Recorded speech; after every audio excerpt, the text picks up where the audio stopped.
അദ്ദേഹത്തിന്റെ നിലപാട് ന്യായീകരിക്കാൻ ഏറ്റവും വീക്കായിട്ടുള്ള പോയിന്റ്സിലാണ് അദ്ദേഹം എത്തപ്പെടുന്നത്.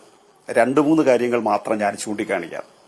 ഒന്ന്, അദ്ദേഹം യൂസഫ് അലിയുമായി സമീകരിക്കാൻ ശ്രമിച്ചു ഇന്ത്യൻ വ്യവസായത്തെ. യൂസഫ് അലി പ്രധാനപ്പെട്ട വ്യവസായിയാണ്, തർക്കമില്ല. പക്ഷെ യൂസഫ് അലി വ്യവസായിയായിട്ട് വളരുന്നത് വിദേശ രാജ്യങ്ങളിലെ അദ്ദേഹത്തിന്റെ വ്യവസായത്തെ ബന്ധപ്പെടുത്തിക്കൊണ്ടാണ്.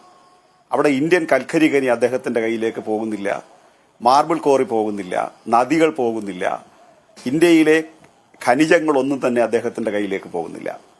നേരെ മറിച്ച് അദാനി ഉൾപ്പെടെയുള്ളവർ അങ്ങനല്ല. ഇന്ത്യയിലെ ഒരു ഇന്റർനാഷണൽ വിമാനത്താവളം ഇതുവരെ നിങ്ങൾ യൂസഫ് അലിക്ക് കൊടുത്തില്ല, ഒരു സീപോർട്ട് നിങ്ങൾ കൊടുത്തില്ല. ഇവിടെ ശ്രീ കൃഷ്ണദാസ് വാദിക്കാൻ പരിശ്രമിച്ചത് എല്ലാവർക്കും ഉന്നമനം ഉണ്ടാകും, അങ്ങനെ അദാനിക്ക് ഉന്നമനം ഉണ്ടായിരുന്നാണ്. എന്താ സർ അദാനിയുടെ ഉന്നമനം എന്ന് പറഞ്ഞാൽ? അങ്ങയുടെ ആരാധ്യനായ നേതാവ്, നമ്മുടെയൊക്കെ ബഹുമാന്യനായ ഇന്ത്യൻ പ്രധാനമന്ത്രി ഗുജറാത്തിൽ നിന്ന് അല്ലല്ല, പ്ലീസ് ഞാൻ പറഞ്ഞോട്ടെ. നിങ്ങൾ രണ്ടുപേരും സംസാരിക്കുമ്പോൾ ഞാൻ നിശബ്ദനായിരുന്നു. എന്റെ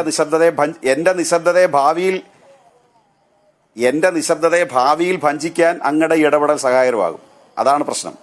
അപ്പൊ അതുകൊണ്ട് ഗുജറാത്തിൽ നിന്ന് അങ്ങയുടെ നേതാവ് ശ്രീ നരേന്ദ്രമോദി ഡൽഹിയിലേക്ക് ഫ്ലൈറ്റ് കയറുമ്പോൾ അദ്ദേഹത്തിന്റെ ഇടത് കൈയിൽ ശ്രീ അമിത്ഷായും വലത് കൈയിൽ അദാനിയുമാണ്.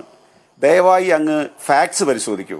അദാനി ഗുജറാത്തിൽ നിന്ന് ശ്രീ നരേന്ദ്രമോദി പ്രൈം മിനിസ്റ്റർ ആകുന്ന ഘട്ടത്തിലുള്ള അദാനിയുടെ ആസ്തി എത്രയാണ്? ഇന്നത്തെ അദാനിയുടെ ആസ്തി എത്രയാണ്? കോൺഗ്രസ് ഒരു സമയത്ത് അംബാനിയെ പ്രോത്സാഹിപ്പിച്ചു. അങ്ങ് പറഞ്ഞതിൽ കുറെ സത്യങ്ങളുണ്ട്. കോൺഗ്രസ് അംബാനിയെ പ്രോത്സാഹിപ്പിച്ചു. കോൺഗ്രസ് അധികാരത്തിലിരിക്കുമ്പോൾ പെട്രോളിന്റെ വില നിശ്ചയിക്കാനുള്ള അവകാശം കമ്പനികൾക്ക് കൊടുത്തു. നിങ്ങൾ അധികാരത്തിൽ വന്നപ്പോൾ ഡീസലിന്റെ കൂടെ വില നിശ്ചയിക്കാനുള്ള അധികാരം കൊടുത്തു. അതോടുകൂടി ഇന്ത്യയിലെ കോടാനുകോടി മനുഷ്യരിൽ നിന്ന് ഏതാണ്ട് 30 ലക്ഷം കോടി രൂപയോളം കേന്ദ്ര സർക്കാരിന്റെ കയ്യിലേക്കും അതുപോലെ ഇന്ത്യയിലെ പെട്രോൾ മുതലാളിമാരുടെ കയ്യിലേക്കും എത്തപ്പെട്ടു. നിങ്ങൾ അധികാരത്തിൽ വരുമ്പോൾ ഒരു ബാരൽ ക്രൂഡ് ഓയിലിന്റെ വില $148. ഇന്ന് ഒരു ബാരൽ ക്രൂഡ് ഓയിലിന്റെ വില ബിലോ 100 ആണ്. ഒരു 100-ൽ താഴെ നിൽക്കുകയാണ്, 80ഓളമാണ്. ഇതിന്റെ മുഴുവൻ വരുമാനവും ഗുണവും കിട്ടേണ്ടത് ഇന്ത്യയിലെ സാധാരണക്കാരനാണ്. നിങ്ങളത് കൊടുക്കില്ല. അത് അദാനിക്ക് കിട്ടും, അത് അംബാനിക്ക് കിട്ടും, അത് മിത്തലിന് കിട്ടും, അത് SRന് കിട്ടും, അത് റിലയൻസിന് കിട്ടും. ഇതാണ് സാഹചര്യം. ഇങ്ങനെയാണ് അവർ പണക്കാരാവുന്നത്. വെറുതെ ഒരാൾ പണക്കാരനാവില്ല സാർ.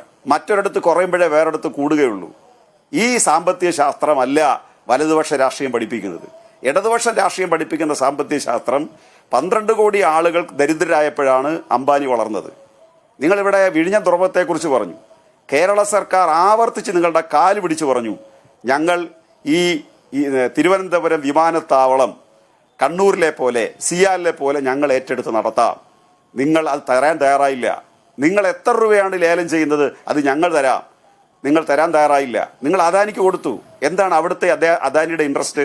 ബംഗാൾ ഉൾക്കടൽ, അറബിക്കടൽ, ഇന്ത്യൻ മഹാസമുദ്രം, ലോകത്തിങ്ങനെ റയറസ്റ്റ് ആയിട്ടുള്ള ത്രിവേണി സംഗമം നടക്കുന്ന ഒരു സമുദ്ര തീരത്തുള്ള സീപോർട്ട് എന്ന് പറഞ്ഞാൽ ഇന്റർനാഷണൽ താല്പര്യമാണ്. അങ്ങനെ നിങ്ങൾ കൊടുത്തു അവര് രാജ്യത്തെ മാത്രമല്ല ലോകത്തെ ഏറ്റവും വലിയ പണക്കാരനായി. ഇനി രണ്ടാമത്തെ പ്രശ്നം, തൊഴിലില്ലായ്മയ്ക്കെതിരായിട്ട് പ്രക്ഷോഭമില്ലെന്ന് അങ്ങ് പറയുന്നത്. തിരുവനന്തപുരത്തെ സമരമായിട്ട് അങ്ങ് ഇതിനെ കൂട്ടിക്കെട്ടുകയാണ്, യൂസഫ് അലിയെ കൂട്ടിക്കെട്ടിയതുപോലെ. അങ്ങ് ഫാക്ട്സ് പരിശോധിക്കാൻ തയ്യാറുണ്ടോ?